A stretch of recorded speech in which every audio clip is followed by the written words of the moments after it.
Hello, नमस्कार। स्वागत है आप सभी का न्यू लाइट नीट पे। My self CP Sharma, department of physics. तो बच्चों, नीट 5 का पेपर डिस्कशन मेरे हवाले है, तो चलिए शुरू करते हैं। तो बच्चों, जो पहला क्वेश्चन है, which of the factor average kinetic energy. तो एवरेज काइनेटिक एनर्जी किन किन फैक्टर पे बच्चों डिपेंड करती है। तो काइनेटिक एनर्जी का जो फॉर्मूला आता है that is half of, that is average kinetic energy is equal to half of m into V R M S square. तो वी आर एम एस बच्चों टेम्परेचर डिपेंडेंट है, तो V R M S is directly proportional to under root of T. तो बच्चों, nature of the gas, यहां पर nature का कोई भी कॉन्सेप्ट नहीं आ रहा, ठीक है। अगर हम बात करें टेम्परेचर, तो सीधा फैक्टर है बच्चों टेम्परेचर, तो इसका सेकेंड ऑप्शन हो जाएगा। वॉल्यूम पर भी डिपेंडेंसी नहीं आ रही है और मास पर भी नहीं आ रही है, ठीक है, क्योंकि वी आर एम एस किस पे डिपेंड कर रहा है, ओनली टेम्परेचर पे। The molar specific heat of constant volume for monoatomic gas. तो बच्चों that is Cv is equal to FR/2। तो मोनोएटॉमिक गैस है बच्चों, तो मोनोएटॉमिक गैस के लिए डिग्री ऑफ फ्रीडम क्या होगा, 3। तो Cv इज इक्वल टू बेटा आ जाएगा that is 3R/2। Option match करा लो फटाफट, जल्दी से देखो। तो 3R/2 बच्चों, ये 5R/2, 6R/2, 4R/2, 3R/2। तो बच्चों हमारा फर्स्ट ऑप्शन सही हो जाएगा इसका। अगला सवाल बच्चों करते हैं, the relationship between P V N. E energy है बच्चों, तो अगर हम बात करें that is E is equal to आ जाएगा that is half of M into V R M S square. तो V R M S square की अगर हम बात करें बच्चों, that is half of M. V R M S क्या होगा बच्चों, अंडर रूट 3p/रो। तो अगर हम बात करें बच्चों 3RT/m, ठीक है, 3RT/m, तो कैपिटल कैंसिल बच्चों, तो याद आएगा दैट इज 3/2 RT। और RT बराबर क्या होगा बच्चों, यहाँ P और V के टर्म्स में दे रखा है, तो PV इज इक्वल टू क्या होता है बच्चों, NRT। N बराबर 1, तो P बराबर RT। तो E बराबर क्या आ जाएगा बच्चों, E इज इक्वल टू आ जाएगा that is 3/2 times of P into V। तो PV इज इक्वल टू आ जाएगा बच्चों दैट इज 2E/3 या 2/3 times of E। Option match करा लो बच्चों, मुझे लग रहा है 2/3 times of E, fourth option. Next question बच्चों आसान है, वन लाइनर है, फटाफट निपटाते रहिए और पढ़ते रहिए। क्वेश्चन नंबर 4 बच्चों, तो अगर हम बात करें बच्चों the molecule of gas has speed. तो स्पीड बच्चों दे रखा 1, 2, 3, 4 किलोमीटर पर सेकेंड, कोई दिक्कत नहीं, रिस्पेक्टिवली। तो वैल्यू ऑफ आरएमएस, तो बच्चों वी आरएमएस की अगर हम बात करें तो इसका नाम है आरएमएस, यह है स्क्वायर मीन स्पीड, है ना, ठीक है। लेकिन करते क्या बच्चों, पहले स्क्वायर करते हैं, फिर मीन लेते हैं, फिर रूट लेते हैं।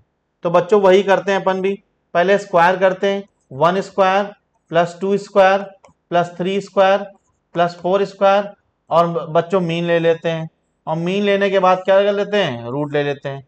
तो 1 का स्क्वायर बच्चों 1, 2 का स्क्वायर 4, 3 का स्क्वायर 9।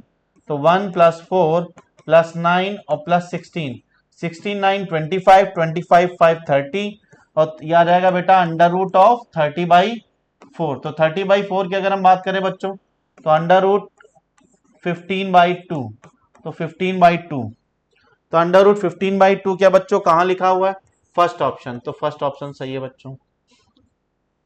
अगला सवाल क्वेश्चन नंबर 5, तो टोटल ट्रांसलेशनल काइनेटिक एनर्जी, ठीक है।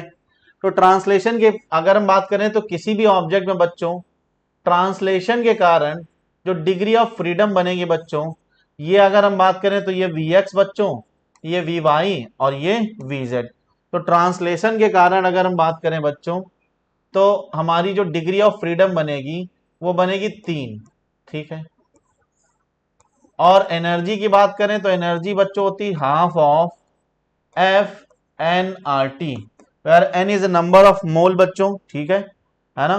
तो E इज इक्वल टू क्या आ जाएगा 1/2 times of degree of freedom कितना 3 है बच्चों, और ये आ जाएगा NR इंटू टी। तो फॉर्मूला आ जाएगा that is E is equal to 3/2 NRT। यहाँ पर म्यू टर्म यूज किया गया, कहीं पर बच्चों म्यू और n दोनों टर्म मोल के लिए यूज करते हैं, तो हमारा बच्चों फर्स्ट ऑप्शन हो जाएगा। ट्रांसलेशन के कारण डिग्री ऑफ फ्रीडम बच्चों 3 होंगी, ठीक है। Question number 5, a shell is fired from the fix artillery gun has initial speed U. तो बच्चों एक आर्टिलरी गन से एक सेल को फायर करते हैं और जिसकी इनिशियल स्पीड बच्चों यू दे रखी है, कोई दिक्कत नहीं है ना। Hit the target on the ground at a distance R in T1 and T2। तो बच्चों अगर हम बात करें तो दो डिफरेंट टाइम पे हिट टारगेट, तो यू वेलोसिटी फिक्स करते हैं, तो T1 और T2 दो समय में जाके हिट करती है, ठीक है, कोई दिक्कत नहीं। A cell is fired from the fixed artillery gun with an initial speed u such that hit a target at the ground at a distance of r distance पे एक बच्चों ये दे रखा हुआ है। In time T1 T2 value of T1 T2 taken to hit a target two possible ways। तो बच्चों to possible ways time के बनेंगे जब बच्चों एक बार उसको थीटा से फेंके तभी रेंज सेम होगी, और दूसरी बार बच्चों केस 1 में थीटा से फेंको और केस 2 में फेंको बच्चों 90 माइनस थीटा से, तभी रेंज सेम होगी, तभी सेम टारगेट को जाके हिट करेंगे, एक ही कंडीशन बन सकती है। तो अगर हम बात करें बच्चों तो तुमसे पूछा क्या है, तुमसे पूछा है कि बच्चों T1 T2 का, तो T1 बराबर क्या आ जाएगा, T1 बराबर आ जाएगा that is 2u sine theta by G. क्या ये बात क्लियर है बच्चों? और T2 बराबर क्या आ जाएगा बच्चों, that is 2u sine 90 minus theta by G. तो 2u sine 90 minus theta by G बराबर क्या हो जाएगा, दैट इज T2 बराबर हो जाएगा that is 2u cos theta by G. क्या ये बात क्लियर है? और T1 इंटू T2, तो T1 इंटू T2 करते हैं बच्चों, तो T1 T2 क्या हो जाएगा, यहां पर हो जाएगा that is 2u sine theta by G, और ये इंटू बच्चों 2u cos theta by G. तो देखो बच्चों ध्यान से, अगर हमें क्या चाहिए यहां पर हम बात करें तो रेंज का फॉर्मूला होता है that is r is equal to 2u square, या बात करें बच्चों r is equal to 2u sine theta into बेटा u cos theta by G. तो देखो बच्चों ध्यान से, यहां पर हमें 2u मिल गया, 2u स्क्वायर मिल गया, ठीक है, कोई दिक्कत नहीं, तो इसको लिख लेते हैं। तो 2 मिल गया बच्चों, u स्क्वायर मिल गया, साइन थीटा मिल गया, कॉस थीटा मिल गया बच्चों, ठीक। तो 2 चला गया इधर, u स्क्वायर चला गया बच्चों, साइन थीटा कॉस थीटा चला गया, ठीक है। तो g आ गया बच्चों एक, और यहां पर बच्चों हमारे पास में एक 2 बचा था और इंटू 2g। तो अगर हम बात करें बच्चों तो 2r बाई जी, तो ये बच्चों लिखा हुआ रेंज, तो T1 T2 बराबर आ गया बच्चों that is 2 times of r by G. तो T1 T2 क्या आ गया बच्चों, 2 times of r by G, 2r by G. तो बच्चों third option.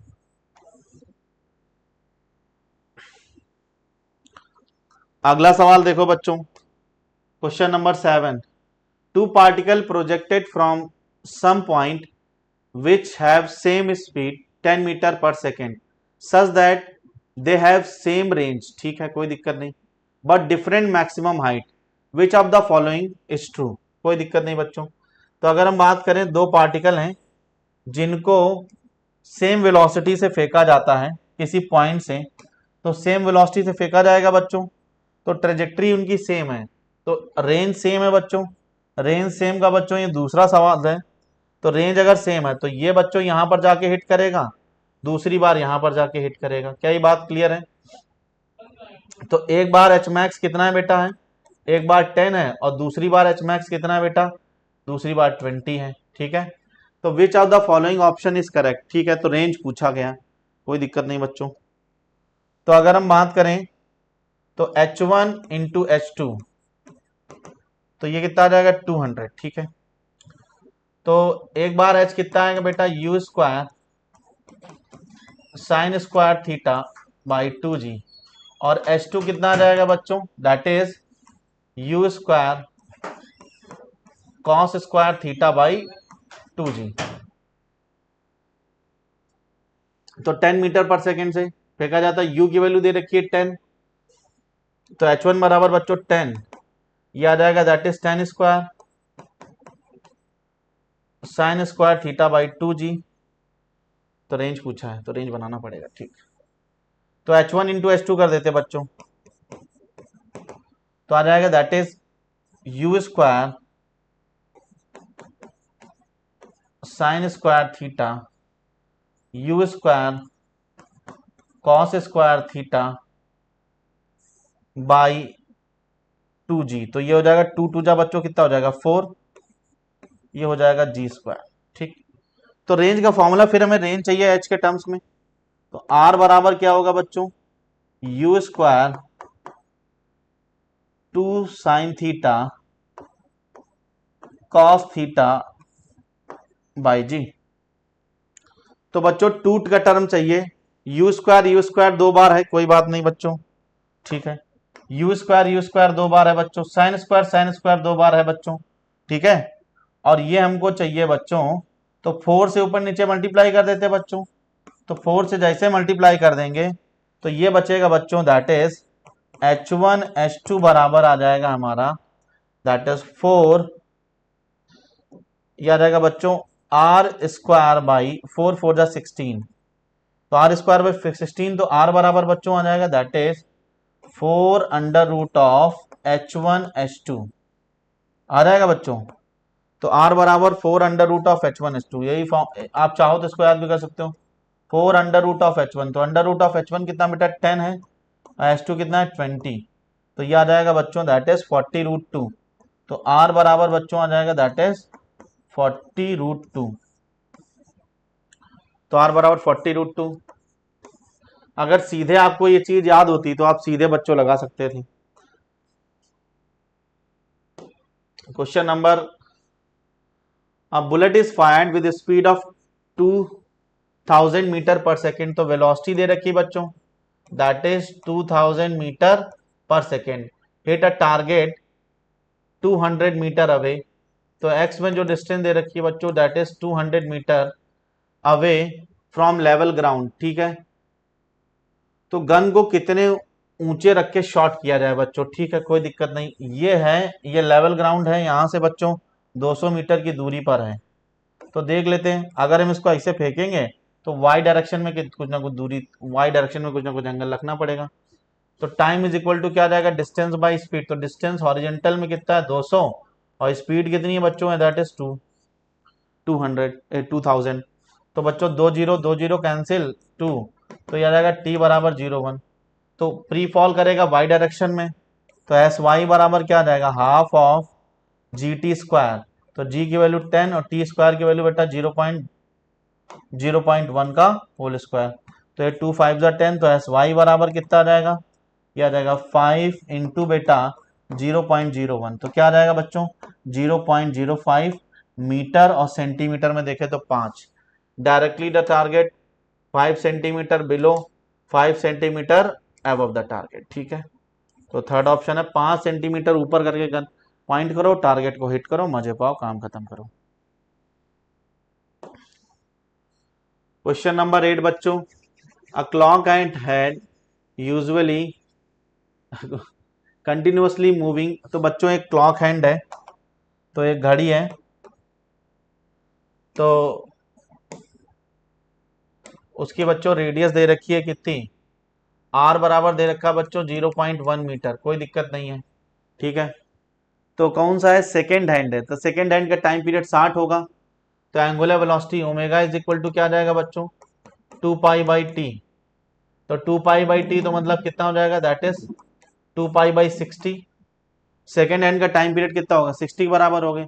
The average acceleration, तो अगर हम बात करें तो अल्फा बराबर आ जाएगा बच्चों ओमेगा स्क्वायर आर, तो ओमेगा स्क्वायर कितना आ जाएगा बच्चों 4 पाई स्क्वायर बाई 60 इंटू 60, और इसके बाद आ जाएगा हमारा आर कितना बच्चों दैट इज 0.1। तो पूछा है ऑर्डर पूछा है बच्चों, कोई दिक्कत नहीं, तो यहां से सॉल्व करेंगे बच्चों, तो आ जाएगा 4 पाई स्क्वायर बराबर आ जाएगा 3600, और इंटू बेटा 0.1, तो डेसिमल हटाएंगे बच्चों, तो ऑर्डर जो आएगी वो 10 टू पावर -3 की ऑर्डर आएगी, तो 10⁻³ ये भी नहीं हो सकता, ये भी नहीं हो सकता, ये भी नहीं हो सकता। 10⁻³ मतलब 1। ठीक बच्चों, आसान सवाल था ये भी।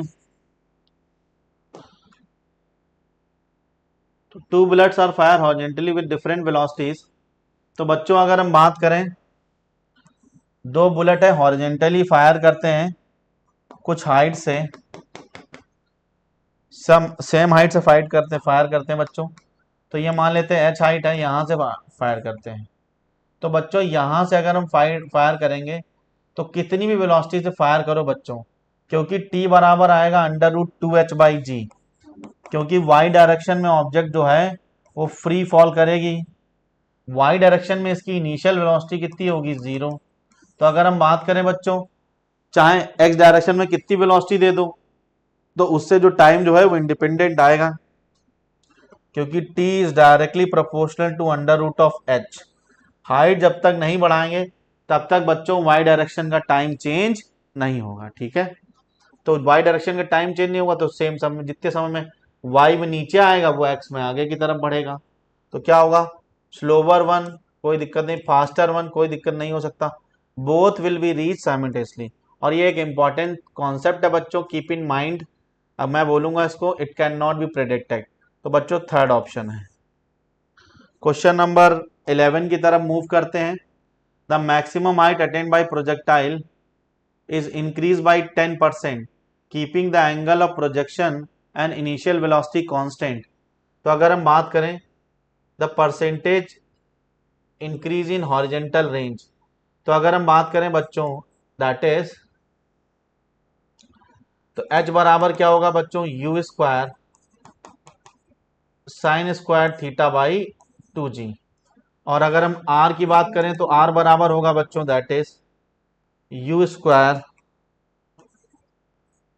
2 sine theta cos theta by ji.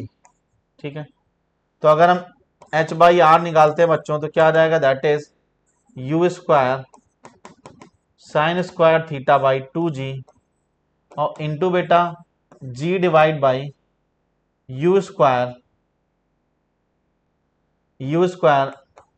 2 sine theta cos theta. तो बच्चों एक साइन थीटा से साइन थीटा कैंसिल हो गया, एक g से g कैंसिल होगा, u² से u² कैंसिल हो गया। ठीक है, तो अगर हम बात करें बच्चों तो sign theta by cos theta क्या आ जाएगा बच्चों, टेन थीटा। तो h बराबर आ जाएगा दैट इज, इसको इधर ले जाते हैं 4, तो 4h बराबर आ जाएगा बच्चों r टेन थीटा। तो देखो बच्चों ध्यान से, ये भी परसेंटेज में पार्टिसिपेट नहीं करेगा, ये भी नहीं करेगा। तो अगर हम बात करें बच्चों डेल्टा h/h बराबर बच्चों डेल्टा r/r, तो जो चेंज हाइट में होगा वही चेंज r में होगा। तो कितना परसेंट आंसर आ जाएगा, 10%। सेकेंड ऑप्शन बच्चों। अगला सवाल guys, a ceiling of hall is 40 metre high. तो देख लो बच्चों, एक हॉल है जिसकी सीलिंग दे रखी है, सीलिंग की हाइट दे रखी है 40 मीटर। ठीक है, जिसकी सीलिंग की हाइट दे रखी है 40 metre. The maximum horizontal distance, the angle from which horizontal makes to ball through the ground. तो बोल रहा कि बॉल ग्राउंड से फेंको और फेंको ऐसे कि ये ग्राउंड पर वापस आ जाए। From ground speed 60 metre without hitting the ceiling. तो सीलिंग को हिट ना करें तो कोई दिक्कत नहीं। तो ये एच मैक्स बराबर दे रखा है, एच बराबर क्या होगा बच्चों, u², u दे रखा कितना 56, u² साइन स्क्वायर थीटा। तो साइन स्क्वायर थीटा की अगर हम बात करें तो अपन को नहीं पता है, बाई 2 टाइम्स ऑफ g की वैल्यू लेनी है बच्चों 9.8, कोई दिक्कत नहीं। तो इसको लिखते हैं बच्चों दैट इज 40 इंटू 2 इंटू 98 9.8 और डिवाइड बाई बेटा 56 इंटू 56 बराबर बच्चों साइन स्क्वायर थीटा। तो यहाँ से ये बच्चों जीरो हटाया, डेसिमल लगा, ये खत्म। तो ये आ जाएगा 4 4 2 जा 8 8 7 जा, तो ये आ जाएगा कितना 7 1 7 और 7 7 1 जा 7 14 और 4, 14 4 जा 56। तो बच्चों अगर हम बात करें तो साइन स्क्वायर थीटा बराबर आ जाएगा 1/4। तो साइन थीटा बराबर क्या आ जाएगा बच्चों 1/2। तो थीटा बराबर कितना आ जाएगा 30 डिग्री। अच्छा सवाल था बच्चों एक, ये सवाल आप रिवीजन के लिए रख सकते हैं, एक अच्छा सवाल है बच्चों। Option number 2। क्वेश्चन नंबर 12 बच्चों, a projectile is projected from the horizontal from the angle alpha. तो एक प्रोजेक्टाइल फेंकते हैं बच्चों जिसका हॉरिजेंटल के साथ एंगल दे रखा है कितना अल्फा। तो अल्फा एंगल दे रखा है बच्चों। तो अगर हम बात करें तो ये v है, ये एंगल अल्फा है, सॉरी यू एंगल। तो इसका x डायरेक्शन का वेलोसिटी क्या होगा u cos अल्फा। और थोड़ी देर के बाद क्या करता है बच्चों, ये एंगल बनाता है v डैश, वेलोसिटी मान लेते हैं, ये एंगल बनाता है हॉरिजेंटल के साथ बीटा। तो अगर हम बात करें तो v डैश cos बीटा, हमें पता बच्चों पूरे प्रोजेक्टाइल में x डायरेक्शन की वेलोसिटी कांस्टेंट रहती है।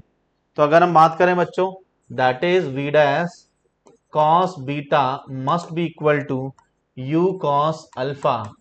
तो v डैश बराबर क्या आ जाएगा that is u cos alpha और इंटू 1/cos बीटा। तो cos बीटा क्या हो जाएगा sec बीटा बच्चों, ठीक है।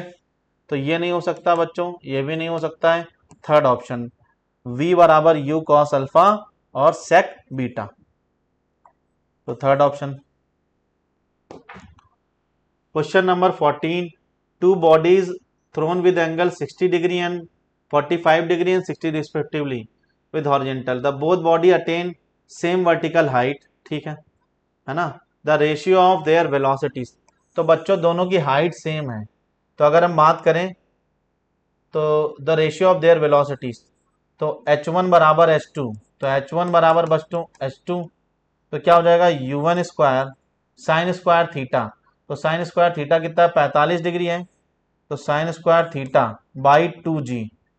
तो h का फॉर्मूला क्या होता है बच्चों दैट इज h बराबर u square sine square theta by 2g। तो बच्चों 2g और साइन स्क्वायर थीटा, तो साइन 45 है तो क्या हो जाएगा 1/2।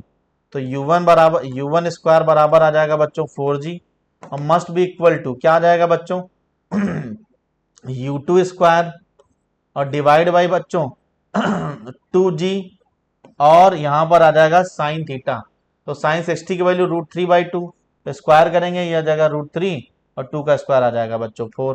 तो g से g कैंसिल हो गया बच्चों, 4 से 4 कैंसिल हो गया, यहां पर बचा that is u1 square by u2 square बराबर बच्चों बचा दैट इज 3/2। तो u1 बाई u2 तुम्हें पता आ गया बच्चों √3/2। तो √3/2 की अगर हम बात करें तो बच्चों थर्ड ऑप्शन, ठीक है guys. Question number 15, a particle moving in horizontal circle. तो बच्चों एक पार्टिकल जो है हॉरिजेंटल सर्कल में मूव कर रहा है,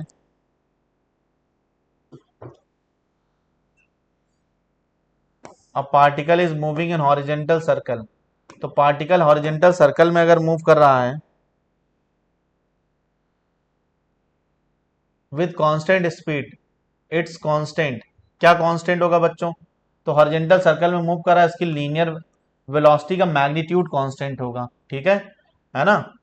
moving in horizontal circle with constant speed, तो स्पीड कांस्टेंट है तो वेलोसिटी कांस्टेंट नहीं होगा, एक्सेलेरेशन भी नहीं कांस्टेंट होगा बच्चों, मैग्नीट्यूड क्योंकि डायरेक्शन चेंज होती रहेगी। यहाँ बच्चों सेंट्रीपिटल एक्सेलेरेशन लगेगा लेकिन इसकी डायरेक्शन बदलती रहेगी हर एक पॉइंट पे। काइनेटिक एनर्जी कांस्टेंट रहेगा क्योंकि बच्चों half of M V dot V, ठीक है, वेक्टर होता है बच्चों। तो ये स्केलर आएगा तो काइनेटिक एनर्जी इसकी हमेशा कांस्टेंट रहेगी।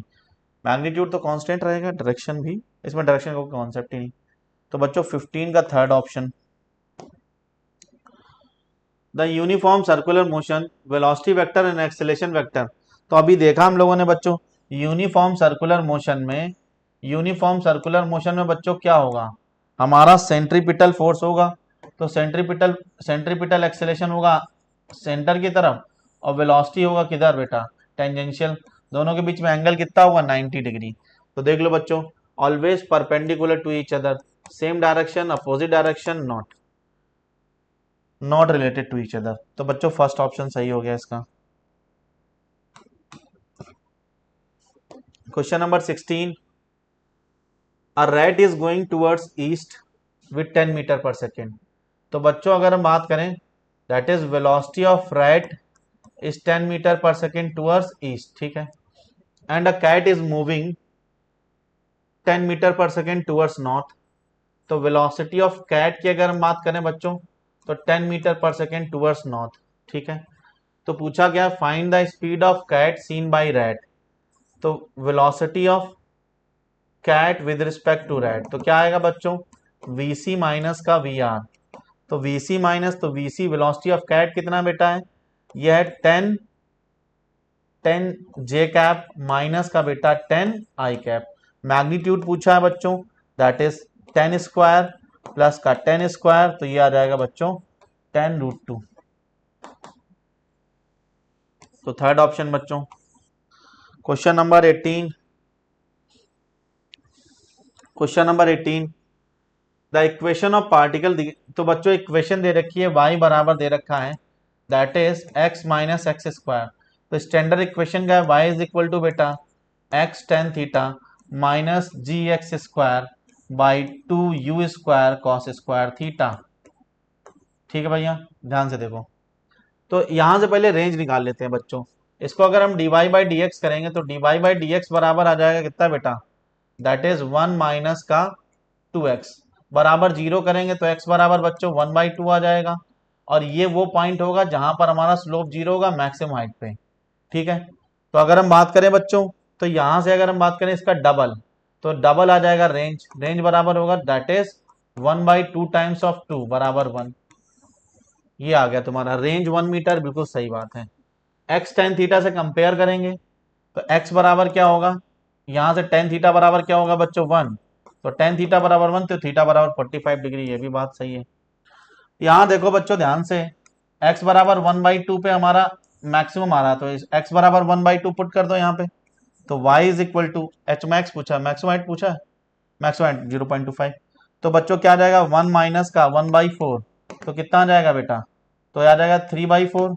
तो 3/4, तो यहाँ पर x बराबर 1/2 पे बच्चों हमारी मैक्सिमम हाइट आ रही है, तो y is equal to 1/2 minus का बच्चों 1/2, तो कितना हो जाएगा 1/4।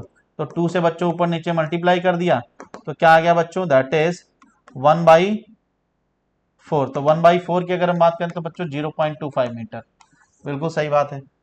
तो एंगल ऑफ प्रोजेक्शन भी सही, ये भी सही। अब चौथा ऑप्शन देखते हैं बच्चों, टाइम निकालना है। तो थीटा बराबर हमारे पास बच्चों आ गया 45 डिग्री, ठीक, थीटा बराबर आ गया 45 डिग्री। और उसकी अगर हम बात करें बच्चों, तो theta is equal to 45 degree, तो y is equal to x tan theta minus g x square by u square cos square theta. तो बच्चों यहां से अगर हम बात करें, that is g by 2u square cos square theta बराबर 1 बच्चों। तो कॉस स्क्वायर थीटा बराबर कितना 45 आया, तो आ जाएगा g/2 u स्क्वायर इंटू बेटा 2, तो 2 से 2 कैंसिल हो गया, तो u बराबर आ जाएगा बेटा, या u स्क्वायर बराबर किसके आ जाएगा, u बराबर आ जाएगा √g, √10 के। तो टाइम पीरियड का फॉर्मूला क्या होता है, t बराबर बच्चों 2u sine theta by G. तो थीटा बराबर 45, तो t is equal to 2u की वैल्यू कितनी है, √g के बराबर, और साइन थीटा, तो साइन 45 की वैल्यू बच्चों 1/√2, और ये आ जाएगा g। तो देखो बच्चों ये 0.5 के आएगा नहीं आएगा, तो ये आ जाएगा दैट इज √2, ये आ जाएगा √2 और बाई जी। तो बच्चों ये 1 से कम आएगा, बहुत कम आएगा, ठीक है। तो ये बच्चों सही ऑप्शन नहीं है, fourth. Question number 19, the trajectory of object is moving under acceleration due to gravity can be straight line, बिल्कुल सही बात है। अगर स्ट्रेट लाइन हो सकती बच्चों, जब इसको u वेलोसिटी से ऊपर की तरफ फेंकोगे तो g लगेगा नीचे की तरफ, तो एक्सेलरेट स्ट्रेट लाइन हो सकती है, ये बात सही है। अब पैराबोला कब होगी, तो पैराबोला बच्चों प्रोजेक्टाइल में पढ़ते ही अपन पैराबोला। तो पैराबोला की अगर हम बात करें तो देखो बच्चों ध्यान से, यहां पर वेलोसिटी की डायरेक्शन क्या होगी, u के बराबर, और ये होगा g, एंगल देखो कितना होगा, ठीक है, ये g होगा, तो पैराबोलिक पाथ बनेगा, ठीक है। डिपेंड्स ऑन इनिशियल कंडीशन, बिल्कुल सही है, ट्रू स्टेटमेंट है। The locus of object is determined by its acceleration, the direction of between acceleration and velocity से अपन determine करते हैं बच्चों। तो अगर हम बात करें both, ये भी नहीं सही बच्चों, ये हमारा रीजन फॉल्स है, तो रीजन फॉल्स है, असर्शन ट्रू, रीजन फॉल्स बच्चों थर्ड ऑप्शन होगा, देख लो ध्यान से, ये फिक्स बात है। अगर बच्चों हमारा रीजन फॉल्स है तो थर्ड ऑप्शन, ठीक है। तो क्वेश्चन नंबर 20 की अगर हम बात करें तो एक अच्छा सवाल है बच्चों। तो man cross the river perpendicular, the man crosses the river perpendicular to the river flow in t second, ठीक है। तो अगर हम बात करें बच्चों तो this is the velocity of man, perpendicular cross करना है तो बच्चों ड्रिफ्ट जीरो होगा, अपोजिट बैंक पे पहुंचना पड़ेगा। मान लेते हैं इसकी डिस्टेंस कितनी है डी, तो इन टाइम टी सेकेंड, ठीक है। तो अगर हम बात करें बच्चों ये v है और ये क्या है, ये है that is velocity of river. तो ये क्या हो जाएगा बच्चों, ये वेलोसिटी क्या होगी, velocity that is v square minus का we R, velocity of river का होल स्क्वायर। क्या ये बात क्लियर है बच्चों? अच्छा, तो t समय में पहुंचता है तो टाइम इज इक्वल टू क्या हो जाएगा, तो distance is equal to speed into time, तो डिस्टेंस, तो d बराबर स्पीड कितना है बेटा, under root of v square minus का वी आर स्क्वायर इंटू बेटा स्मॉल टी। आगे देखते हैं, एंड द ट्रेवल है equal distance in downstream, तो डाउन स्ट्रीम में इन टी टाइम में, तो बराबर दूरी तय करता है बच्चों डाउन स्ट्रीम में। तो डाउन स्ट्रीम में तो क्या होगा बच्चों, वी आर भी सेम होगा और velocity of man in still water भी। तो टोटल वेलोसिटी, अगर velocity of man in water की बात करें तो क्या हो जाएगा, v प्लस वी आर, क्या हो जाएगा बच्चों, v प्लस वी आर। तो डिस्टेंस सेम है बेटा, तो डिस्टेंस सेम है तो यहीं पर बराबर कर देते दोनों को। तो डिस्टेंस, तो कैपिटल टी समय में दूरी तय करता है, तो क्या आ जाएगा v प्लस वी आर। तो दोनों तरफ स्क्वायर मार देते हैं बच्चों, तो ये आ जाएगा दैट इज, ये आ जाएगा that is V square minus का वी आर स्क्वायर और इंटू बेटा टी बराबर, ये आ जाएगा T is equal to V plus V R का होल स्क्वायर। तो इसको लिखते हैं बच्चों that is v plus V R into V minus का we R into T square, ठीक है। और बराबर बच्चों क्या लिखेंगे, that is T square into V plus V R का होल स्क्वायर। तो यहां से खत्म और यहां से खत्म, तो बच्चों हमारे पास में आ गया that is v minus V R into T बराबर बच्चों टी स्क्वायर और बराबर बच्चों आ गया that is v plus V R into capital T square. तो the ratio of the man in still water और वेलोसिटी ऑफ द रिवर, तो वेलोसिटी ऑफ रिवर से पूरे में डिवाइड कर दो बच्चों, तो क्या आ जाएगा that is v by v r minus का 1 इंटू टी स्क्वायर बराबर बच्चों क्या आ जाएगा that is v by v r और प्लस का 1 और इंटू बेटा कैपिटल टी स्क्वायर, ठीक है। तो बच्चों मल्टीप्लाई करते हैं, तो थोड़ी सी और जगह चाहिए हमको। तो बच्चों यहां से अगर हम बात करें तो यहां से टी स्क्वायर, तो ये टी स्क्वायर उधर पहुंच जाएगा, तो यहां से टी स्क्वायर आएगा बच्चों, तो ये आ जाएगा v by v are square और ये आ जाएगा टी स्क्वायर, इधर ले आएंगे बच्चों, ये आ जाएगा दैट इज माइनस का v बाई वी आर और ये आ जाएगा बच्चों कैपिटल टी स्क्वायर, ये पहुंच जाएगा दैट इज टी स्क्वायर और ये इधर प्लस, तो प्लस का टी स्क्वायर, ठीक है। तो अगर हम बात करें बच्चों तो यहां से v बाई आर कॉमन ले लेंगे तो बचेगा small T square minus capital T square. तो यहां पर अगर हम बात करें तो v by velocity by river का जो फॉर्म बनेगा बच्चों that is T square plus का capital T square divide by बेटा टी स्क्वायर माइनस का कैपिटल टी स्क्वायर। तो कैपिटल टी स्क्वायर, देखो बच्चों ध्यान से,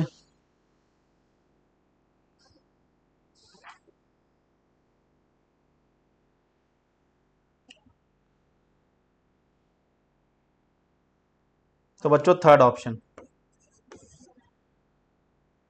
question number 21, a person walk up stand escalator in 90 second. ठीक है, तो स्टैंड एक्सेलेटर जब स्टैंड है बच्चों तो डी डिस्टेंस ट्रेवल करता है कितने सेकेंड में, 90 सेकेंड में। तो वेलोसिटी ऑफ द पर्सन अगर हम बात करें तो क्या आ जाएगा, समय बराबर दूरी बटे 4, तो टाइम इज इक्वल टू 90, तो distance by velocity of the man. ठीक है, तो अगर हम बात करें when standing same accelerator now moving is arrive 10 second, तो जब एक्सीलेटर खुद चलती है तो उसी दूरी को तय करती कितने समय में, तो VM velocity of the man कितना आ जाएगा बच्चों, डी बाई 90, और यही दूरी तय करने के लिए एक्सीलेटर को कितना टाइम लगता है, that is D by 60। The time when would taken walk up moving accelerator, तो जब मूविंग एक्सीलेटर पे चढ़ेगा तो दोनों के वेलोसिटी ऐड हो जाएंगे, तो न्यू वेलोसिटी क्या आ जाएगी, दैट इज डी बाई 90 और प्लस का डी बाई 60। तो बच्चों 3 से मल्टीप्लाई कर देते हैं, इसको भी 3 से 2 से कर देते हैं, तो v कितना आ जाएगा बच्चों, दैट इज 5d बाई 180। तो टाइम इज इक्वल टू क्या होगा, डिस्टेंस बाई स्पीड, तो डिस्टेंस कितना होगा, that is d and 5d by 180, तो कितना हो जाएगा, d से d कैंसिल, तो बच्चों आ जाएगा दैट इज 36, तो 36 सेकेंड। ठीक है, तो फोर्थ ऑप्शन हो जाएगा बच्चों। Question number 22, and the angle of projection is 30 and 60 the horizontal. जब भी बच्चों यार देखो ध्यान से, दो प्रोजेक्टाइल हैं P1 और P2, तो बच्चों ध्यान से, को थीटा और दूसरे को 90 माइनस थीटा से फेंका जाएगा, तो उनका जो रेंज होगा वो सेम होगा।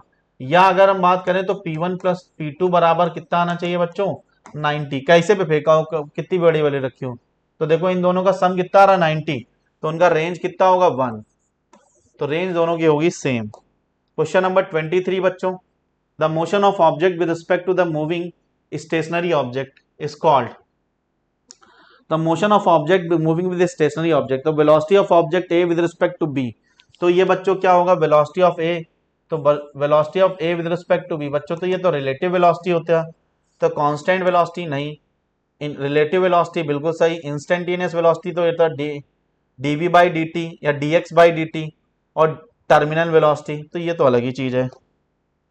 क्वेश्चन नंबर 24, टू बॉडीज है, तो बच्चों थीटा और 90 माइनस थीटा से फेंका गया है, तो एच मैक्स का, तो एच का फॉर्मूला होता है बच्चों U square sine square theta by 2g। तो अगर हम बात करेंगे बच्चों तो h1 बाई h2 बराबर आ जाएगा, that is ten square theta. ठीक है, तो टेन स्क्वायर थीटा, तो पहला ऑप्शन सही है बच्चों, tan square theta is to 1। तो बच्चों अब टेन स्क्वायर थीटा है तो इसको लिख सकते हैं that is 1 by cot theta.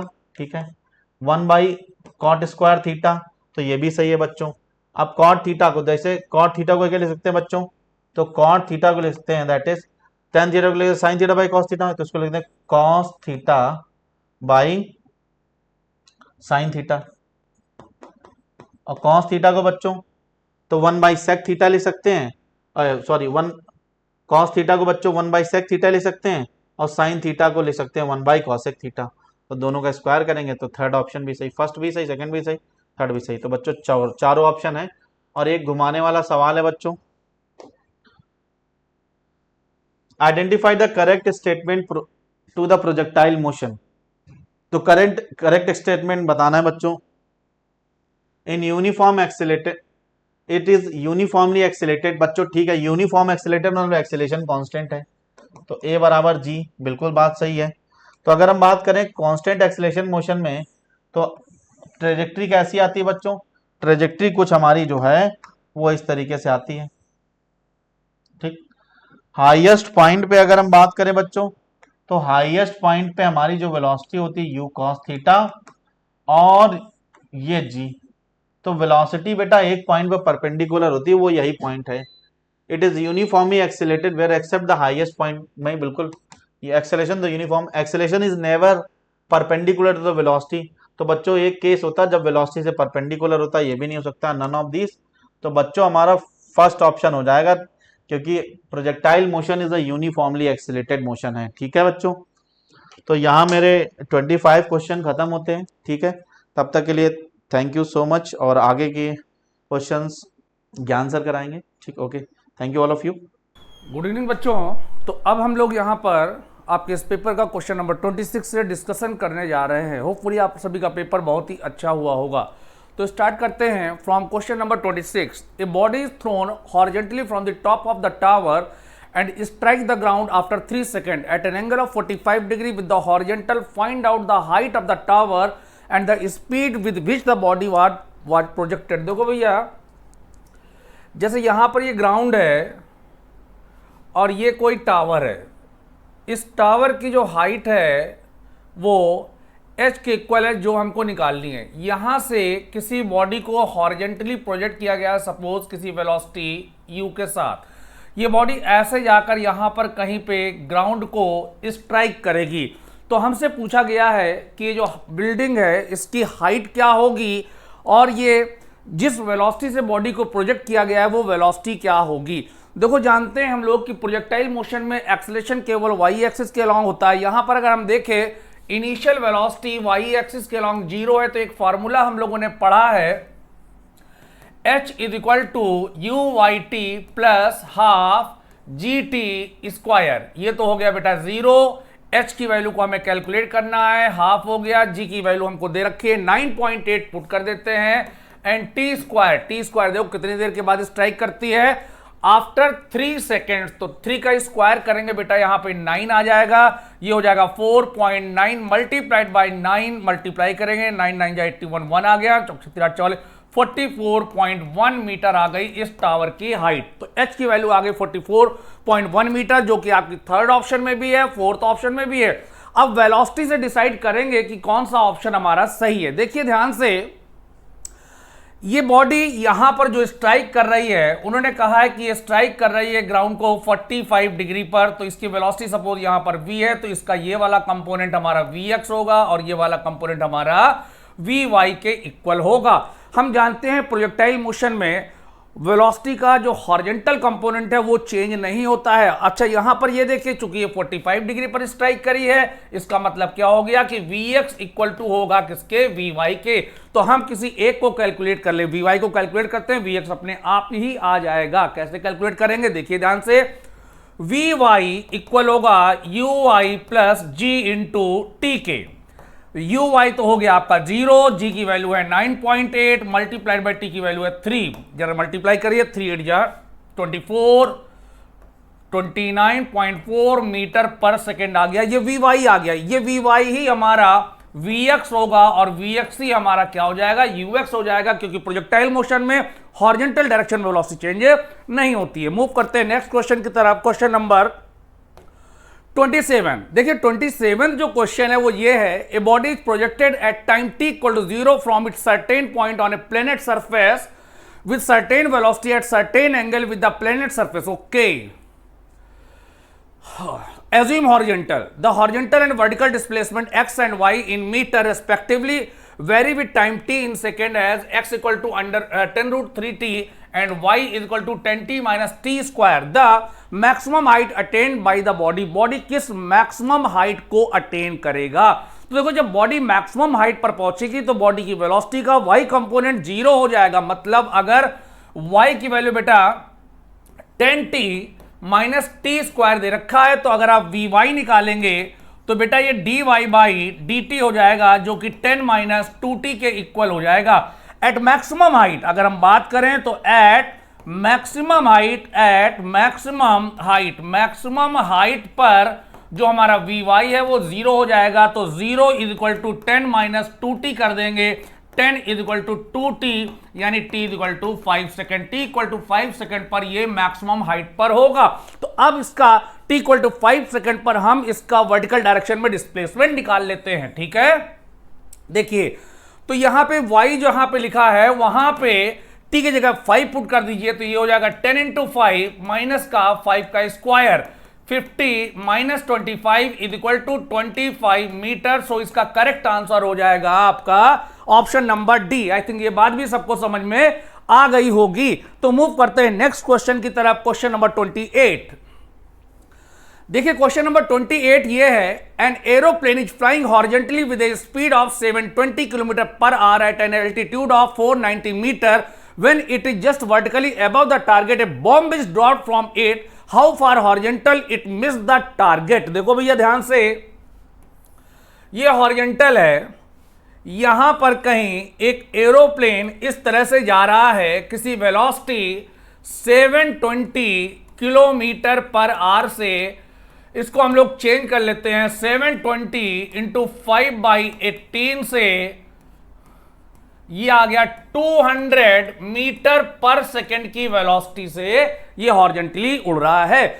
अब यहां से एक बॉम्ब को ड्रॉप कर दिया गया, तो बॉम्ब को गिरना तो यहां चाहिए था, लेकिन बॉम्ब के पास हॉरिजॉन्टल डायरेक्शन में वही वेलोसिटी होगी जो एरोप्लेन की थी, क्योंकि एरोप्लेन हमारा हॉरिजॉन्टली फ्लाई कर रहा है। तो ये बॉम्ब कुछ ऐसे प्रोजेक्टाइल पाथ में जाते हुए यहां पे कहीं पे ग्राउंड को हिट करेगा।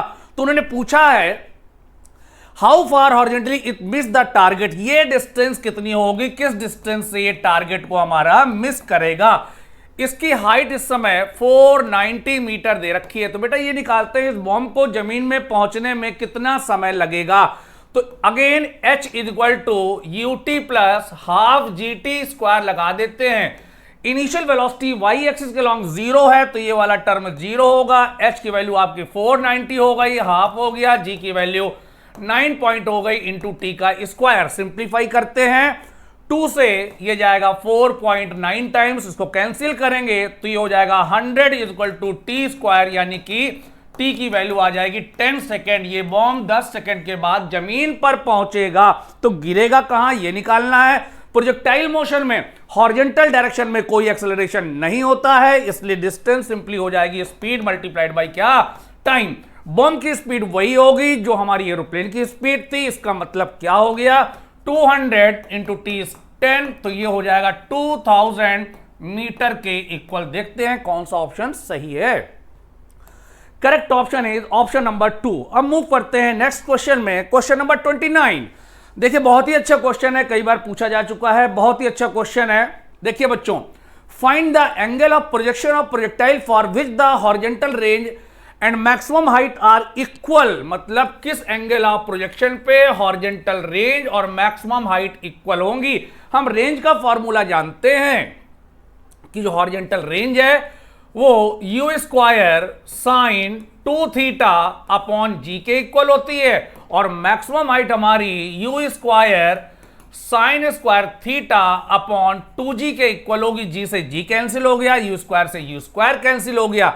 ये जो साइन 2 थीटा है ये हो जाएगा 2 sine theta into cos theta is equal to sine square theta upon 2 के एक साइन से एक साइन चला जाएगा, तो यहां से tan थीटा की वैल्यू आपकी बेटा 4 के इक्वल आ जाएगी, यानी थीटा की वैल्यू हो जाएगी tan इनवर्स 4। तो चेक करते हैं कौन सा ऑप्शन सही है। Correct option is option number 3। Move करते हैं अगले क्वेश्चन की तरफ, question number 30। Formula of root mean square speed, आपको रूट मीन स्क्वायर स्पीड का फॉर्मूला बताना है। भैया देखो बेटा, VRMS हमारा अंडर रूट के अंदर 3RT/m होता है, अंडर रूट के अंदर 3PV/m हो जाएगा, अंडर रूट के अंदर 3P, इसको बेटा लिख दो m/v, मास अपॉन वॉल्यूम होता है डेंसिटी, तो ये हो जाएगा अंडर रूट के अंदर 3p/ρ। Simple formula base question था, केवल उसका फॉर्म को हमको चेंज करना था, ये बात भी सभी को क्लियर हो गई होगी। अगले क्वेश्चन की तरफ मूव करते हैं, क्वेश्चन नंबर 31। अच्छा, इसका आंसर कौन सा था बेटा, देखो इसका आंसर था आपका फर्स्ट। नाउ क्वेश्चन नंबर 31 है the relation between VRMS and the most probable velocity. देखो भैया ये तो सब फार्मूला है, फार्मूला आपको याद रखना पड़ेगा। जो VRMS है वो अंडर रूट के अंदर 3RT/M होता है, और जो V मोस्ट प्रोबेबल है वो अंडर रूट के अंदर 2RT/M के इक्वल होता है। दोनों को डिवाइड कर देते हैं, तो जो VRMS upon V most probable होगा वो स्क्वायर रूट ऑफ 3/2 हो जाएगा। इसका मतलब क्या हुआ बेटा, इसका मतलब VRMS हमारा इक्वल है square root of 3/2 v most probable के। देखते हैं कौन सा ऑप्शन सही है। तो देखिए बेटा यहां पर जो ऑप्शन आपका सही आ रहा है वो ऑप्शन है option number 2। Second option is the correct option, option number 2। Next question में मूव करते हैं। देखिए बहुत ही प्यारा सा क्वेश्चन है नेक्स्ट ये वाला question. A cylinder containing an ideal gas is in vertical position and has a piston of mass capital M that is able to move up और down without friction as shown in the figure if the temperature is increase. देखो भैया यहां पर क्या हो रहा है, temperature को बढ़ाएंगे तो गैस हमारी एक्सपेंड करेगी, लेकिन यहां पर फ्रिक्शन नहीं है तो प्रेशर कांस्टेंट रहेगा और धीरे धीरे गैस का वॉल्यूम क्या होगा, इंक्रीज करेगा। तो देखते हैं कौन सा ऑप्शन सही होगा। जल्दी से बता दीजिए भैया, इसका जल्दी से ऑप्शन बता दीजिए। बिल्कुल सामने दिखाई दे रहा है ऑप्शन, बिल्कुल सामने दिखाई दे रहा है। Both P and V of the gas will change, नहीं भैया। Only P will increase according to Charles law, नहीं भाई। V will change but not P, ये सही है। वॉल्यूम चेंज होगा बट प्रेशर चेंज नहीं होगा। Correct option is this, right. Move करते हैं 33 क्वेश्चन पे। देखिए question number 33, volume versus temperature graph for a given mass of an ideal gas are shown in figure at 2 different values of constant pressure. ठीक है, What can be inferred about relation between P1 and P2? देखो भैया यहां पे हम लोगों ने पढ़ा हुआ है कि for ideal gas PV equal to होता है nRT के। PV किसके इक्वल होता है, nRT के। ये वॉल्यूम टेम्परेचर ग्राफ है तो V अपॉन T हमारा nR/P के इक्वल हो गया, यानी V upon T inversely proportional हो गया प्रेशर के। मतलब कहने का ये, इस ग्राफ की जो स्लोप होगी, अगर आप इसकी स्लोप की बात करें तो स्लोप बेटा आपका V/T होगा, V अपॉन T होगा। अब जहां पर स्लोप देखो इनवर्सली प्रोपोर्शनल है, जहां पर स्लोप ज्यादा होगा वहां पर प्रेशर कम होगा, और जहां पर स्लोप कम होगी वहां पर प्रेशर ज्यादा होगा। इनवर्स रिलेशन है। इसका मतलब यहां से एक कंक्लूजन निकला, यहां से ये कंक्लूजन निकला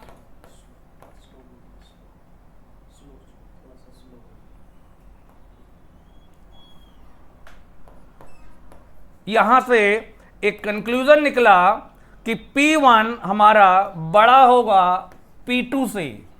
ठीक है बेटा, नोट देखिए क्या हो गया, आवाज आ रही है, बगल में आवाज रिकॉर्डिंग हो रही है ना, चलिए मूव करते हैं अगले क्वेश्चन में। तो इसका करेक्ट ऑप्शन देखते हैं बेटा। 33 का जो करेक्ट ऑप्शन है वो है ऑप्शन नंबर 1। मूव करते हैं अगले क्वेश्चन में। Question number 34, if the RMS velocity of a gas constant is V then कौन सा रिलेशन सही होगा। तो आज ही हम लोगों ने पढ़ा है कि VRMS equal to square root of 3RT/M के। तो V इक्वल टू हो गया 3RT/M के, दोनों साइड का स्क्वायर कर देते हैं तो V स्क्वायर इक्वल टू हो जाएगा 3RT/M के। तो यहां से अगर देखें तो V स्क्वायर अपॉन T की जो वैल्यू है वो हो जाएगी कांस्टेंट। चेक करते हैं कौन सा ऑप्शन सही है। तो इसका अगर आप सही ऑप्शन देखें तो ऑप्शन नंबर 2 इसका सही है। मूव करते हैं नेक्स्ट क्वेश्चन में। Question number 35, the mean free path is average distance covered by A molecule between 2 successive collision. बेटा इसका फार्मूला आपको याद रखना है कि जो मीन फ्री पाथ होता है लैम्डा, वो 1/√2 पाई एन डी स्क्वायर के इक्वल होता है, जहां पर एन नंबर डेंसिटी होती है और डी डायमीटर होता है। तो देख लीजिए कौन सा ऑप्शन सही है। क्वेश्चन नंबर 35 का correct option is option number 30। Formula आपको लर्न करना है, डायरेक्ट फार्मूला बेस्ड क्वेश्चन आएगा। 36 देखिए, 4 molecules have speeds 2 kilometre per second, 3 kilometre per second, 4 kilometre per second and 5 kilometre per second. The root mean square speed of these molecules. Okay, अगर आपको हमें VRMS निकालना है बेटा तो सबसे पहले रूट मीन स्क्वायर, तो सबसे पहले स्क्वायर करेंगे, फिर उसका मीन निकालेंगे, फिर उसका अंडर रूट ले लेंगे। तो 2 का स्क्वायर 4, 3 का स्क्वायर 9, 4 का स्क्वायर 16, 5 का स्क्वायर 25 डिवाइडेड बाई हम कर देंगे कितना 4। जरा ऐड करते हैं 16 9 25 25 54 बाई 4 के इक्वल आ जाएगा। तो अगर यहां पे देखें तो अपना ऑप्शन जो आ रहा करेक्ट, वो करेक्ट ऑप्शन है option number 1। First option is the correct option है। मूव करते हैं अगले क्वेश्चन में, क्वेश्चन नंबर 37। जल्दी से देखिए question number 37। The ratio of the speed of sound in nitrogen gas to that in helium gas at 300 Kelvin। देखो भैया ये तो हम लोग जानते हैं कि यहां पर जो वेलोसिटी होती है वो अंडर रूट के अंदर gamma r t by m के इक्वल होता है। 300 केल्विन की बात कर रहे हैं तो आर भी कांस्टेंट है, टेम्परेचर भी कांस्टेंट है, तो वी प्रोपोर्शनल हो गया अंडर रूट के अंदर गामा बाई कैपिटल एम के। हमें रेशियो किसका निकालना है, नाइट्रोजन टू हीलियम। तो अगर हम v N2 upon v h e करेंगे तो ये इक्वल हो जाएगा अंडर रूट के अंदर gamma N2 upon mass of molecular weight of N2 into gamma helium upon molecular weight of क्या हीलियम। देखिए ये हमने फॉर्मूला दिया, वैल्यू पुट कर देते हैं। नाइट्रोजन हमारी डायटमिक गैस है, नाइट्रोजन हमारी डायटमिक गैस है, तो वैल्यू पुट करिए भैया इसके गामा की। इसका गामा हो जाएगा 7/5, मास हो गया नाइट्रोजन का 28। ठीक है, देखिए तो इसको थोड़ा सा कंफ्यूज ना हो इसलिए इसको हम थोड़ा सा दूसरे फॉर्म में लिखने जा रहे हैं। देखिएगा ध्यान से, सबसे पहले लिखा गामा कितना है 7/5, इसके बाद इसका मास हो गया 28। फिर गामा हीलियम का लिखेंगे, हीलियम हमारी मोनोएटॉमिक गैस है, उसका गामा 5/3। मास हीलियम का लिखेंगे तो यहां पर आ जाएगा तुम्हारा कितना 4 से 7 गया, 7 से 7 गया, तो ये हो गया स्क्वायर रूट ऑफ 3/25 या स्क्वायर रूट ऑफ 3/5 आ रहा बेटा इसका रेशियो। तो correct option is option number 3। I think ये बात सभी को क्लियर होगी। मूव करते क्वेश्चन नंबर 38 में। क्वेश्चन नंबर 38 करेक्ट ऑप्शन क्या आया बेटा, correct option is third. Question number 38 जल्दी से देखिए भाई 38 question. The kinetic theory of an ideal gas gives the relation. देखो बेटा जो काइनेटिक इक्वेशन होती है हमारी वो PV equal to 1/3 M into capital N into VRMS का स्क्वायर होती है। अब देखते हैं इसे मैच कराते हैं क्या है। तो यहां से देखो P की वैल्यू आ जाएगी 1/3 स्मॉल m कैपिटल N/V और ये हो जाएगा VRMS का स्क्वायर। तो इसका मतलब VRMS का स्क्वायर आप कैसे लिखेंगे, पहले स्क्वायर ले लेंगे फिर उसका मीन निकाल लेंगे। ये इस तरह से लिखा जाता है। चेक करते हैं अभी ऑप्शन कौन सा है। एनसीईआरटी में गिवन है बेटा कि ये जो N/V है, ये जो N/V है ये हमारी मॉलिक्यूल्स की डेंसिटी होती है, number of molecules per unit volume, इसको स्मॉल n से लिखा जाता है। तो P इक्वल टू हो गया 1/3 M into N into V square का मीन। चेक करते हैं कौन सा ऑप्शन सही है। पहला वाला रॉन्ग हो गया, सेकंड वाला देखें, सेकंड वाला भी अभी सही नहीं लग रहा है। थर्ड वाला देखें, ये तो बिल्कुल रॉन्ग है, ये तो बिल्कुल रॉन्ग है। सेकेंड वाला ऑप्शन देखें तो 1/3 N इंटू M। हाँ ये बेटा यहां पे थोड़ा प्रिंटिंग का मिस्टेक हो गया है, ये बेटा V स्क्वायर का मीन होगा। सो करेक्ट ऑप्शन इसका सेकेंड होगा, बट आपको इसको V स्क्वायर का मीन लेना होगा। ठीक है, ओके बेटा। Next question, question number 39। देखिए क्वेश्चन नंबर 39 क्या है। At constant temperature or increasing the pressure of a gas by 5%, its volume will decrease by temperature constant है। तो भैया टेम्परेचर का कांस्टेंट है तो P1 V1 इक्वल होता है किसके, P2 V2 के। सपोज इनिशियल प्रेशर था P और वॉल्यूम था V, प्रेशर को इंक्रीज किया गया है बाई 5%, 5% से इंक्रीज किया गया है। तो P2 हमारा 1.05 P के इक्वल हो जाएगा और V2 अपने को निकालना है, P से P कैंसिल हो गया, यानी V2 की वैल्यू आ गई 1/1.05। जल्दी से इसको सॉल्व इंटू V के, जल्दी से इसको सॉल्व करिए। इसको सॉल्व करने पर इसकी जो वैल्यू आ रही है बेटा वो 0.942 के आसपास आ रही है, 0.942 V के आसपास आ रही है। अब ये तो V2 आ गया, अब हमें डिक्रीज निकालना है, तो डिक्रीज निकालना है तो डेल्टा V, डिक्रीज कह रहा हूं तो इसलिए इनिशियल माइनस फाइनल कर देते हैं, ठीक है। तो ये हमारा V माइनस 0.942 V के इक्वल हो जाएगा। तो जरा इसको माइनस करेंगे, तो इसको माइनस करने पर बेटा जो वैल्यू आ रही है 0.0476 आ रही है डेल्टा V। हमको परसेंटेज डिक्रीज बताना है, परसेंटेज डिक्रीज बताना है वॉल्यूम में, तो 4.76% के इक्वल हो जाएगा। So correct option is D option, option number 4। अगले क्वेश्चन की तरफ मूव करते हैं। Question number 40, which one of the following is not an assumption of kinetic theory of gases. इनमें से कौन सा काइनेटिक थ्योरी ऑफ गैसेस का एजम्पशन नहीं है। तो भैया ये एजम्पशन तो आपको याद करके रखने हैं, तभी आप कर पाएंगे। The volume occupied by the molecules of the gas is negligible, ये बिल्कुल सही है बेटा। The force of attraction between the molecules is negligible, बिल्कुल सही स्टेटमेंट है ये भी। The collision between the molecules are elastic, collision सारे इलास्टिक होते हैं। All molecules have same speed, ये वाला ऑप्शन आपका क्या है, रॉन्ग है। सभी मॉलिक्यूल्स की डिफरेंट स्पीड्स होती हैं, बहुत वेरी करती जीरो से लेकिन इनफाइनाइट तक। तो ये वाला हमारा ऑप्शन कौन सा ऑप्शन हो गया, रॉन्ग स्टेटमेंट हो गया। हमसे रॉन्ग पूछा गया था, तो रॉन्ग पूछा गया तो इसका ऑप्शन नंबर हो जाएगा क्या, 4th ऑप्शन हो जाएगा, क्योंकि हमसे राइट नहीं पूछा गया है, रॉन्ग पूछा गया है। अगले क्वेश्चन 41 की तरफ मूव करो। ये कह रहे हैं helium gas is filled in a closed vessel having negligible thermal expansion coefficient when it is heated from 300 kelvin to 600 kelvin, then average kinetic energy of the helium atom will be.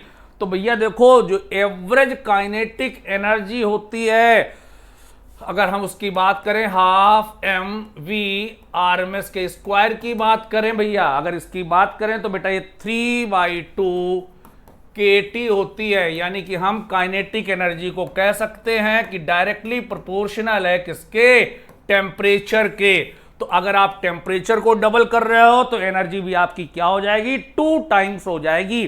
तो 41 के अगर answer की बात करें तो वो second हो जाएगा, मतलब K2 इक्वल टू हो जाएगा ट्वाइस ऑफ K1। टेम्परेचर आपका डबल हो रहा है तो काइनेटिक एनर्जी भी क्या हो जाएगी, डबल हो जाएगी। मूव करते हैं अगले क्वेश्चन की तरफ।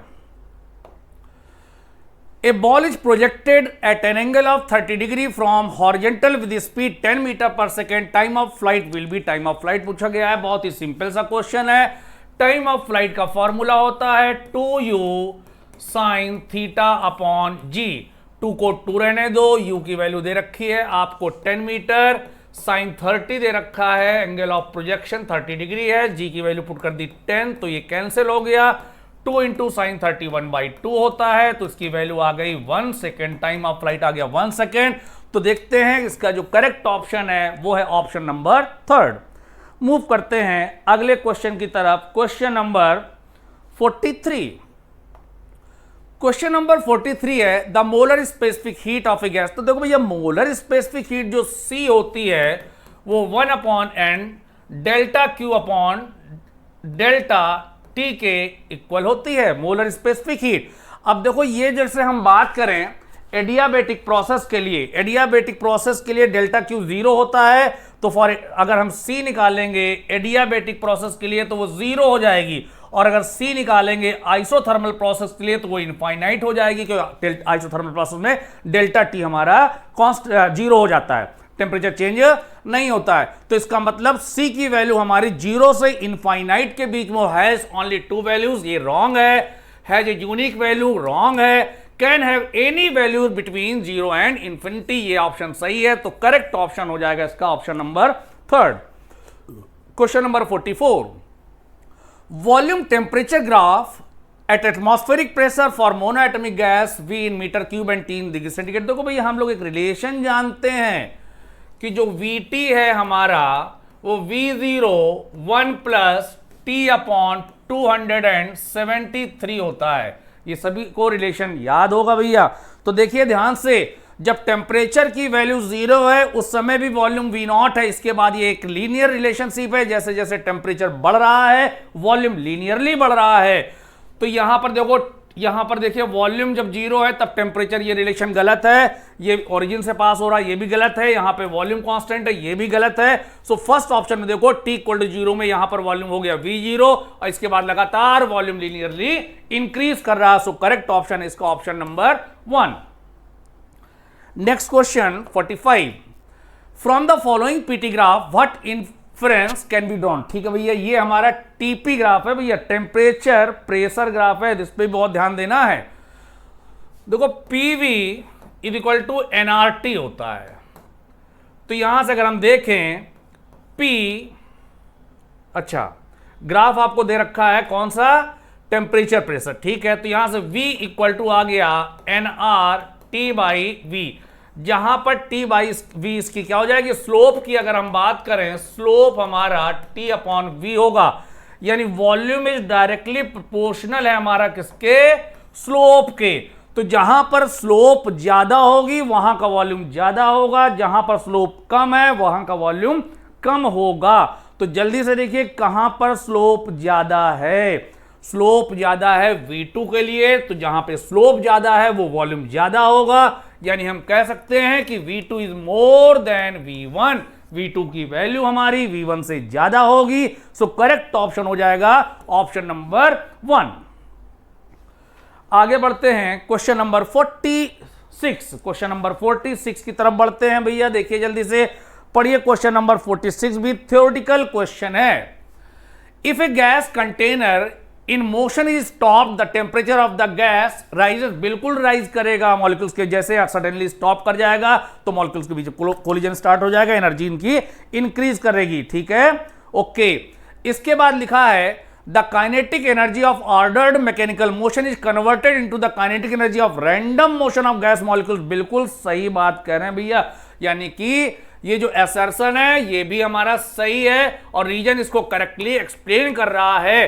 तो if both assertion and reason are true and the reason is the correct explanation of the assertion, तो इसका जो फर्स्ट ऑप्शन है वो सही है। मूव करते हैं अगले क्वेश्चन की तरफ, क्वेश्चन नंबर 47। देखो भैया बहुत ही अच्छा क्वेश्चन है। A body is thrown at an angle theta from horizontally with speed u on ground, match the column 1 with column 2। देखो रेंज, अरे तो फॉर्मूला मैच कराया गया है। ए का क्या हो गया, q। देखो भैया ए का q कहां है, ए का q यहां पर है, यहां पर है, यानी कि जो ऑप्शन सही है वो फर्स्ट और सेकंड में ही हो सकता है। मैक्सिमम हाइट का फॉर्मूला जानते हैं, u square sine square theta upon 2g, यहां पे यानी कि b का p होगा, तो b का p यहां पर भी है यहां पर भी है, यानी अभी कंक्लूजन नहीं निकल पा रहा कौन सा ऑप्शन सही है। Time of flight 2u sine theta upon g होता है, यानी c का ऑप्शन r हो गया, तो सी r यहां पर है। अब ये पहला ऑप्शन गलत हो गया। हॉरिजेंटल एक्सेलेरेशन, प्रोजेक्टाइल मोशन में हॉरिजेंटल एक्सेलेरेशन 0 होता है, यानी डी का हो गया S, तो हमारा करेक्ट ऑप्शन हो गया option number 2। Formula based question है, फार्मूला याद है तो आप इसको तुरंत कर देंगे।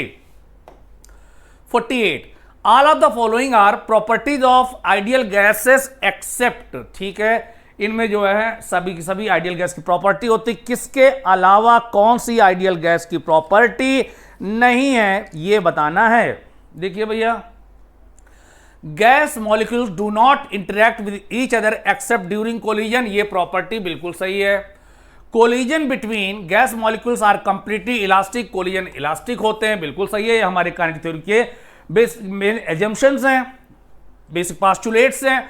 Volume occupied by molecules is negligible compare to the volume occupied by gas, ये भी बिल्कुल सही है। Small amounts of energy are lost during collisions between gas molecule, नहीं कोलिजन पूरी तरह से हमारे क्या होते हैं, इलास्टिक होते हैं, कोई एनर्जी में लॉस नहीं होता है। तो ये ऑप्शन हमारा क्या है, रॉन्ग है।